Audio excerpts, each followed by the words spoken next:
ജോലിക്ക് പോകാതെ ഭാര്യ വീട്ടിൽ വന്ന് നിന്ന മരുമകനെ അമ്മായിയമ്മക്ക് തീരെ വിലയില്ലാതാകുന്നുണ്ട്. അവനെ വീട്ടു ജോലികൾ ഏൽപ്പിക്കുകയാണ്. ജോലിക്ക് പോകാനായിട്ട് ഇറങ്ങുന്ന ഭാര്യക്ക് ഫുഡ് കെട്ടിക്കൊടുക്കുന്നതും അവൾക്ക് ടാറ്റ കൊടുത്ത് ലവ് യു പറഞ്ഞയക്കുന്നതും ഒക്കെ എലനായിരുന്നു. അത് കഴിഞ്ഞിട്ട് നിറഞ്ഞു പോകുന്ന മോട്ടർ നിർത്തണം, തുണികളെല്ലാം അലക്കി വിരിച്ചിടണം, ഭാര്യക്ക് പോകുമ്പോഴേക്കും അവളുടെ ഡ്രസ്സ് എല്ലാം അയൺ ചെയ്ത് വെക്കണം. ഇതെല്ലാം അവന്റെ അമ്മായിമ്മ അവനെ കൊണ്ട് പറഞ്ഞു ചെയ്യിപ്പിക്കുകയാണ്, ജോലിയില്ല എന്നുള്ള ഒരു കാരണം കൊണ്ട്. അടുക്കള ജോലികൾ വരെ അവനാണ് ചെയ്യുന്നത്. പോരാത്തതിന് അവിടെ ഒരു വയ്യാത്ത മുത്തശ്ശൻ ഉണ്ടായിരുന്നു. ആ മുത്തശ്ശനെ നോക്കുന്നതും ഹെലൻ തന്നെയായിരുന്നു. പവിക്ക് ടെറസിന്റെ മുകളിലായിട്ട് ഒരു പൂന്തോട്ടം ഉണ്ടായിരുന്നു. ആ പൂന്തോട്ടത്തിലെ ചെടികൾക്കെല്ലാം വെള്ളം ഒഴിച്ചു കൊടുക്കുന്നതും ഹെലനാണ്. അവനിപ്പോ ജോലി ചെയ്ത് ചെയ്ത് ചെയ്ത് വയ്യാതാവുന്നുണ്ട്. ഒരു ദിവസം അവന്റെ അമ്മായിയമ്മ കുറച്ച് സാധനങ്ങൾ വാങ്ങിക്കാനായിട്ട് അവൻ ഒരു കടയിലേക്ക് വിടുന്നുണ്ട്. അരി അതിൽ എഴുതിയിട്ടുണ്ട്, പക്ഷെ ഒരുപാട് ടൈപ്പ് അരികൾ ആ ഒരു കടയിൽ ഉണ്ടായിരുന്നു. അതുകൊണ്ട് വീട്ടിൽ ഇടക്കിടക്ക് ബിരിയാണി വെക്കാറുണ്ട്. 5 കിലോ ബിരിയാണി അരി എടുത്തോളാനായിട്ട് അവൻ പറയാണ്. 5 കിലോ ബിരിയാണി അരിയും കൊണ്ട് വീട്ടിലെത്തിയത് കൊണ്ട് തന്നെ അമ്മായിമ്മ ഭക്ഷണം കഴിച്ചുകൊണ്ടിരിക്കുന്ന അവന്റെ അടുത്തേക്ക് വന്നിട്ട് അവൻ ഒരുപാട് ചീത്ത പറയുന്നുണ്ട്. ഈ അരി ഇനി എന്ത് ചെയ്യാനാണെന്നും ചോദിക്കുന്നുണ്ട്. ഇനി എല്ലാ ദിവസവും അവനക്ക്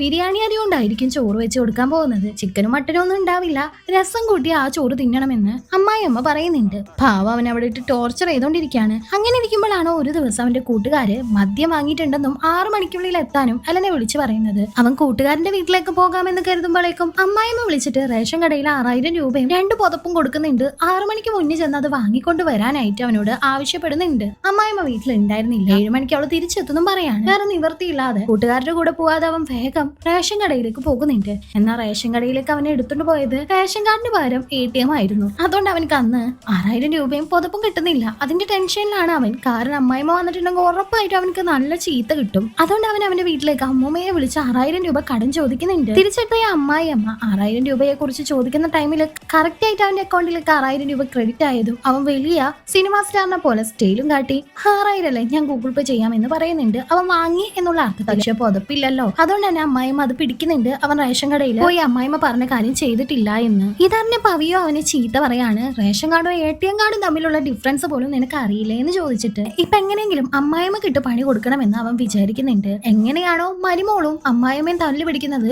അതുപോലെ തന്നെയാണ് ഇപ്പൊ മരുമോനും അമ്മായിമ്മയും തല്ലു പിടിക്കുന്നത്. ഈ അമ്മായിയമ്മയെയും മകളെയും തെറ്റിക്കാൻ വേണ്ടി അവനാവുന്ന പണി ഇനി നോക്കാനായിട്ട് പോവാണ്. പിന്നീട് എന്ത് സംഭവിച്ചു എന്ന് അറിയാൻ ഈ മൂവിയുടെ ഫുൾ എക്സ്പ്ലനേഷൻ കാണാൻ താഴെയുള്ള പ്ലേ ബട്ടൺ ഒന്ന് ക്ലിക്ക് ചെയ്താൽ മതി.